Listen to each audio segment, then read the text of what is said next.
आपने reviews, videos और walk around तो बहुत देखे होंगे, बट क्या आपने कभी किसी मोटरसाइकिल का रगड़ो रिव्यू देखा है?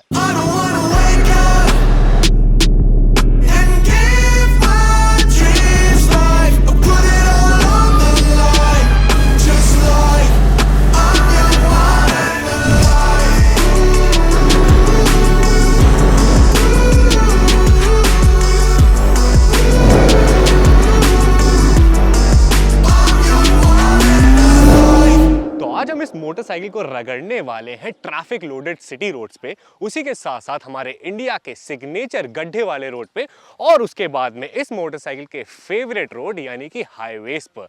सो I am gonna bring you the honest review of Benelli 502C as this is Saim Siddiqui from the Rolling Pistons, और आप सभी लोगों को हमारा पिस्टन सलाम।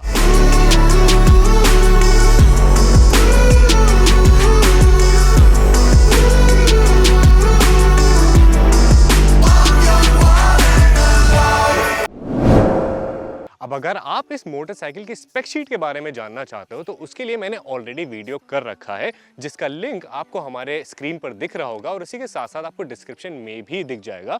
तो इस बाइक की सारी इन्फॉर्मेशन जो आपको उस वीडियो में मिल जाएगी, बिकॉज आज हम लोग बात करने वाले हैं इस मोटरसाइकिल की प्रैक्टिकलिटी के बारे में। तो चलो सबसे पहले जाते हैं और टेस्ट करते हैं ऐसी रोड पे जहां पर आपको डेली जाना होगा, यानी कि ट्रैफिक लोडेड सिटी रोड्स पे।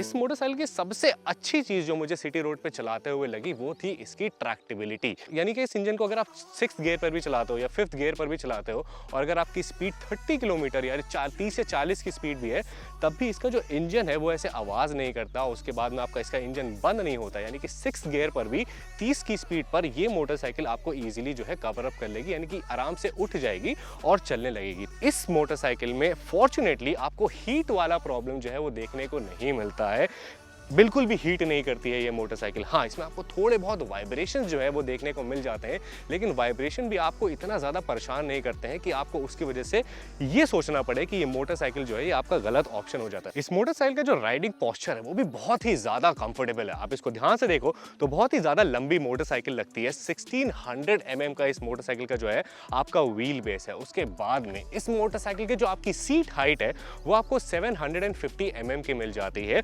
उसके बाद में उसके आपके फुट पैक्स हैं वो भी आपको फ्रंट में मिल जाते हैं, यानी फ्रंट इंक्लाइंस में आपको फुट पैक्स मिल जाते हैं, जिसकी वजह से, और इसका हैंडल भी जो है आपका काफी ज्यादा ब्रॉड है, जिसकी वजह से जो आपकी राइडिंग पोस्चर है वो बहुत ही ज्यादा बढ़िया आती है। ये मोटरसाइकिल आपको 25 से 26 किलोमीटर पर लीटर का एवरेज प्रोवाइड कर देती है सिटी में। अब बात करेंगे कि इस मोटरसाइकिल को जो आप सिटी में चलाते हो तो आप प्रॉब्लम क्या फेस करते हो। तो वैसे तो जो सबसे बड़ी प्रॉब्लम होती है हीट वाली प्रॉब्लम, वो इस मोटरसाइकिल में है नहीं, बट एक प्रॉब्लम जो इस मोटरसाइकिल का यूएसपी है, यानी कि इसका हैंडल, वही इसकी प्रॉब्लम थोड़ी सी बन जाता है। कैसे बन जाता है कि जो हैंडल है ये बहुत ज़्यादा ब्रॉड है, तो एक तो ट्रैफिक में आपको मैन्यूवर करने में थोड़ी सी प्रॉब्लम होती है, तो आप बहुत ज़्यादा पतली गलियों में यानी कि सकरी गलियों में चलाने में आपको थोड़ी सी दिक्कत होगी। उसके बाद में इस मोटरसाइकिल का जो आपका टर्निंग रेडियस है वो भी जो है थोड़ा सा कम हो जाता है। It's not the best in the market, जिस वजह से आपको टर्न लेने में या फिर मतलब बेसिकली आपको आगे पीछे करनी ही पड़ेगी मोटरसाइकिल। तो ये एक फॉल्ट है इस मोटरसाइकिल का कि जब आप सिटी में राइड करते हो कि मैन्यूवर करने में आपको थोड़ी सी प्रॉब्लम होगी। बाकी उसके अलावा इसकी फ्यूल एफिशिएंसी अच्छी है, ये मोटरसाइकिल हीट नहीं करती है, इसमें पावर है, इसकी रोड प्रेजेंस बहुत ज़्यादा बढ़िया है, और उसी के साथ साथ ये बेनेली है। तो ये तो हो गया इस मोटरसाइकिल का सिटी रिव्यू, यानी कि जब आप सिटी में चलाते हो तो क्या प्रॉब्लम होती है और क्या इस मोटरसाइकिल के फायदे हैं। अब हमें पता है कि हम इंडिया में रहते हैं और हमें गड्ढे दिखना बहुत ही ज़्यादा नॉर्मल सी बात हो जाती है यहाँ पर हमारे रोड्स पे। तो अब चलो चल करके देखते हैं कि ये मोटरसाइकिल आपकी इंडियन पॉट होल्स और माइल्ड ऑफ रोडिंग पे कैसी साबित होती है। अब इंडिया में चला रहे हो तो आपको गड्ढे वाली रोड जो है वो कहीं पर भी देखने को मिल सकती है, एज अ सरप्राइज आप लोग के पास आ सकती है। तो उसके लिए इस मोटरसाइकिल में आपको फ्रंट में मिल जाते हैं 41 mm के टेलीस्कोपिक यूएसडी फोर्क्स। उसके बाद इसमें फ्रंट में आपको मिलता है 120 का टायर, वहीं आपको रियर में मिलता है 160 का टायर। उसके बाद में अगर आप इसके पीछे आओ तो रियर में आपको मिलता है प्री लोड मोनोशॉक सस्पेंशन, जिसकी क्वालिटी काफ़ी ज़्यादा बढ़िया है। तो अगर आप गड्ढे वड्ढे में थोड़ा सा इस मोटरसाइकिल को ले करके जाना चाहते हो तो बिना किसी प्रॉब्लम के जा सकते हो, बिकॉज इसमें आपको ऑलरेडी 170 mm का ग्राउंड क्लियरेंस भी मिल जाता है। उसके बाद में इसका जो आपका सस्पेंशन है वो आपका थोड़ा सा स्टिफ फील करता है जब आप इसको राइड करो, जिसकी वजह से एक फ़ायदा आपको ये हो जाता है कि जब आप इसको कॉर्नरिंग कर रहे होते हो या फिर आप लीन करके इस मोटरसाइकिल को जब टर्न कर रहे होते हो तो उससे ग्रिप जो है मोटरसाइकिल की आपकी बहुत ही ज़्यादा बढ़िया आती है।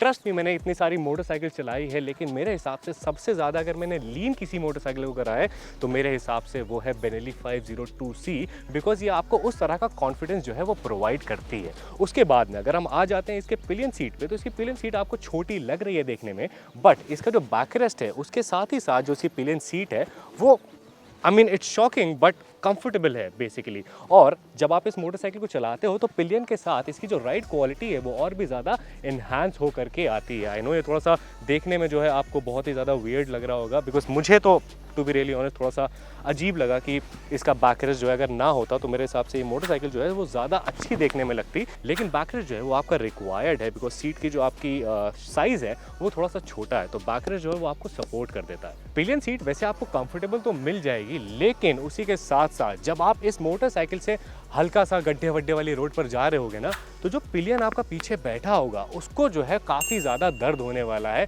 वो सारा पेन बेसिकली आपका जो है सफ़र करेगा। और उसी के साथ साथ अगर बहुत ज़्यादा गड्ढे हैं तो इसके डीप जो स्कूप डिज़ाइन है इस मोटरसाइकिल की आपकी गद्दी का, उस वजह से आपके टेल बोन में भी थोड़ी सी दर्द हो सकती है। तो ऑफ रोडिंग के मामले में ये थोड़ी बहुत कमियां हैं इस मोटरसाइकिल में जो कि आपको देखने को मिलेंगी। उसके अलावा I think the bike is really fine. तो अभी तक हमने इस मोटरसाइकिल को चैलेंजिंग रोड्स के हिसाब से, चैलेंजिंग टेरेन के हिसाब से टेस्ट करा। अब हम चलते हैं इस मोटरसाइकिल को ले करके जहाँ पे ये जो है चीता है, यानी कि हाईवेज पे, और बताते हैं कि हाईवेज पे इस मोटरसाइकिल का कैसा रिस्पॉन्स रहता है।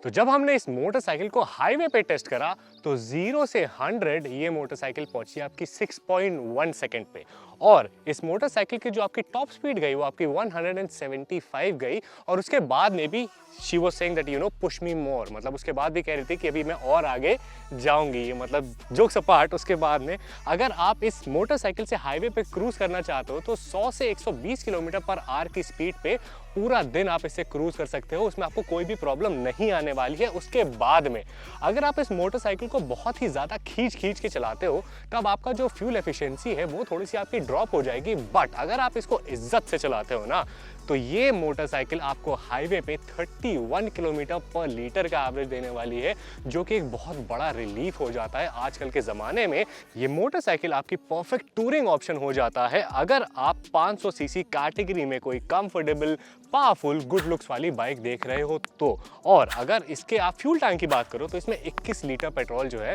वो आपका एक बार में आता है। तो ये मोटरसाइकिल जो है ये आपकी काफ़ी ज़्यादा स्टेबल है हाईवेज पे। तो कंफर्टेबल होने के साथ ही साथ इस मोटरसाइकिल में आपको मिलती है बहुत ही ज़्यादा बेहतरीन सी ग्रिप। कैसे मिलती है? बिकॉज इस मोटरसाइकिल में आपको मिलते हैं पिरेली के एंजल GT टायर्स, जो कि आपको बहुत ही ज़्यादा बढ़िया ग्रिप प्रोवाइड करते हैं अगर आप वेट सरफेस पे भी जाते हो तो। उसी के साथ साथ अगर हम इसकी ब्रेकिंग की बात करें तो इस मोटरसाइकिल की जो ब्रेकिंग है ये आपकी 100 से 0 आएगी इन 55 मीटर्स, और ये आप मोटरसाइकिल आपकी 80 से 0 तक आ जाएगी इन जस्ट 28 मीटर्स। तो ये बेसिकली इस मोटरसाइकिल की ब्रेकिंग है। आई वुड लाइक टू से कि ये ब्रेकिंग जो है ये और भी ज़्यादा बेटर हो सकती थी, बट 500 सीसी की कैटेगरी की अगर आप ब्रेकिंग देखो और इंजन पावर के हिसाब से अगर आप ब्रेकिंग देखो तो ठीक ठाक आपकी ब्रेकिंग हो जाती है। उसी के साथ साथ आप में इसमें फ्रंट में आपको जो है डुअल डिस्क ब्रेक मिल जाते हैं, रियर में आपको सिंगल डिस्क ब्रेक मिल जाता है, और उसके बाद में ये मोटरसाइकिल जो है या इसमें आपको डुअल चैनल ABS भी मिल जाता है। उसके अलावा कोई फीचर्स मोटरसाइकिल में नहीं होते हैं। तो कुल मिलाकर के हाईवे क्रूजिंग के लिए ये एक बहुत ही ज़्यादा बढ़िया ऑप्शन हो जाता है, और इस प्राइस रेंज में इस मोटरसाइकिल कंपटीशन कोई आज सच मार्केट में है नहीं। Now let's talk about pros and cons of this bike. तो सबसे बड़ा जो एडवांटेज है इस मोटरसाइकिल का वो है इसका लुक। देखो कितना माइटी और बीफी लुक मिलता है इसमें आपको। फ्रंट में देखो एकदम जैसे लगता है कि सब कुछ भरा हुआ है, हमें पता है कि किसकी तरह ये लुक लगता है। उसके बाद में अगर आप पीछे आ जाते हो तो पीछे का इसका जो टेल सेक्शन है वो भी बहुत ही ज़्यादा प्रॉपर्ली इंटीग्रेट करा गया है, जिससे मोटरसाइकिल की जो आपकी डिज़ाइन है वो बहुत ज़्यादा खूबसूरत लगती है। बट उस चीज़ को थोड़ा सा ख़राब करता है यहाँ पर 160 का टायर। ये टायर आपका एटलीस्ट 180 190 होता तो थोड़ा सा और बेटर हो जाता, बिकॉज आगे से मोटरसाइकिल जितनी बीफी लगती है पीछे आते ही आते इसके टायर की वजह से जो है ये मोटरसाइकिल थोड़ा सा जो है ऑफ लगने लगती है। हाँ, मुझे पता है कि इस वजह से आपको जो इसका एवरेज है वो और भी ज़्यादा बढ़िया मिल जाता है, बट देन लुक जो है वो सबसे ज़्यादा मैटर करता है। उसके बाद में इसका जो एग्जॉस्ट है, इसका एग्जॉस्ट जो है इसमें आपको डुअल एग्जॉस्ट मिल जाता है और ये पटाखे बहुत मारती है लिटरली। इस मोटरसाइकिल को मैंने चलाया दूसरे गियर, तीसरे गियर, चौथे गियर, इनफैक्ट पाँचवें गियर, जिसमें भी आप चलाओ और आप एक्सीलेटर लेकर के थोड़ा सा छोड़ो ना, तो पटाखे इस मोटरसाइकिल के बेसिकली चलने लगते हैं। उसके बाद में रियर में जो इसका एक बहुत ज़्यादा बढ़िया हाईलाइटेड पॉइंट है वो है इसका कि आपका नंबर प्लेट की जगह पर इसमें आपको जो है उसी के साथ साथ आपको टर्न इंडिकेटर्स भी मिल जाते हैं जो कि एलईडी के होते हैं। उसके बाद में इसका जो बैकरेस्ट है ये मतलब मुझे बहुत ज़्यादा पसंद नहीं आता है, बट ये चॉइस आपकी है, आपको अच्छा लग भी सकता है। उसके बाद में अगर हम इसमें फ्रंट में आ जाते हैं तो फ्रंट में बहुत सारे लोगों ने इस मोटरसाइकिल की लाइट को जो है कंपेयर करा है बहुत सारे लोगों, बहुत सारी चीज़ों के साथ। बट मैं आपको बता दूं कि एक एक्समैन मूवी में आपका एक मैग्नेटो था, तो मैग्नेटो का जो मास्क होता था वो आपका एग्जैक्टली ऐसा होता था। ठीक है, आप हमें बता सकते हो कमेंट सेक्शन पे कि क्या मैंने फाइनली इस मोटरसाइकिल की जो एलईडी लाइट्स है उसको जज कर लिया या फिर नहीं। अब एक बहुत बड़ी एडवांटेज इस मोटरसाइकिल में ये भी आपको मिल जाती है कि इस कैटेगरी में, इस सेगमेंट की कैटेगरी में सबसे पहली मोटरसाइकिल है जिसमें आपको स्विचेबल डे और नाइट इंस्ट्रूमेंट कंसोल मिल जाता है जो कि पूरा डिजिटल है। अगर आप दिन में चला रहे हो तो इस मोटरसाइकिल का जो इंस्ट्रूमेंट कंसोल है वो अलग होगा, अगर आप रात में चलाओगे तो ये ऑटोमेटिकली बदल जाएगा और अलग होगा। अब एक बहुत ज़्यादा बढ़िया बात आपको बताता हूँ कि इस मोटरसाइकिल में आपको इंस्ट्रूमेंट कंसोल तो इतना ऊपर का मिल जाता है, बट इसमें आपको ब्लूटूथ की कनेक्टिविटी नहीं मिलती है जो कि लैक करती है इस जगह से। और इसका जो इंस्ट्रूमेंट कंसोल जब बदलता है, यानी कि दिन से रात में होता है और रात से दिन में होता है, तो उसकी जो आपकी पोजिशनिंग होती है ना चीज़ों की, वो भी आपकी थोड़ी सी चेंज हो जाती है, जिसको समझने में थोड़ा सा टाइम लगेगा, बट ये एकदम भी कोई मुश्किल चीज़ नहीं है। तो कुल मिला के ये बाइक देखने में बहुत ही ज़्यादा बढ़िया लगती है, बीफी लगती है। और उसके बाद में ये बेनेली है, तो मतलब बेनेली है और हमने इसके एग्जॉस्ट का साउंड नहीं सुनाया तो फिर क्या सुनाया। तो चलो इसका एग्जॉस्ट का साउंड एक बार आप लोग को सुनाता हूं ऑन। और ये मोटरसाइकिल एक्चुअली स्टार्ट नहीं होगी बिकॉज ऐसे साइड स्टैंड पर है। आप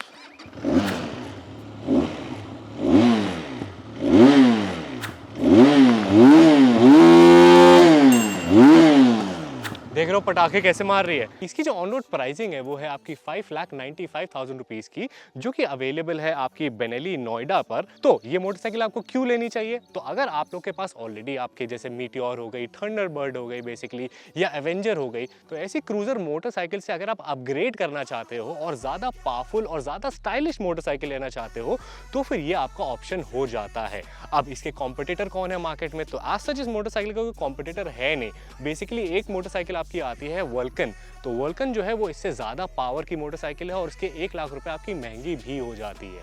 उसके बाद में अभी आज सच कोई मोटरसाइकिल है नहीं, बट आपकी रॉयल एनफील्ड की जो आपकी 650 आने वाली है उससे इस मोटरसाइकिल का प्राइस कंपैरिजन या फिर उससे इसका बाइक का कंपैरिजन हो सकता है। बट हम तब तक के लिए वेट करेंगे और तब तक के लिए ये मोटरसाइकिल जो है ये अकेला राजा है अभी मार्केट में, बिकॉज 500 सीसी कैटेगरी के अंदर कोई भी अर्बन क्रूजर मोटरसाइकिल एग्जिस्ट नहीं करती है इंडियन मार्केट में। तो ओवरऑल कंक्लूजन इस मोटरसाइकिल का ये हो जाता है कि इसको हमने बहुत सारी जगह पे टेस्ट कर लिया।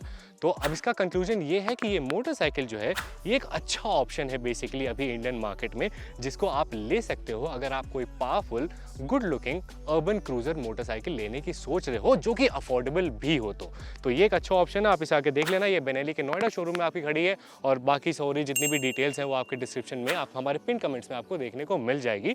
तो अब मैं जाता हूँ आपके लिए और भी ज़्यादा बढ़िया बढ़िया कंटेंट लेकर के आता हूँ। Till then what you guys have to do is that you guys have to keep dreaming and keep working hard for it. This is Sam Siddiqui signing off on a sunny day. Bye bye, Piston Salam.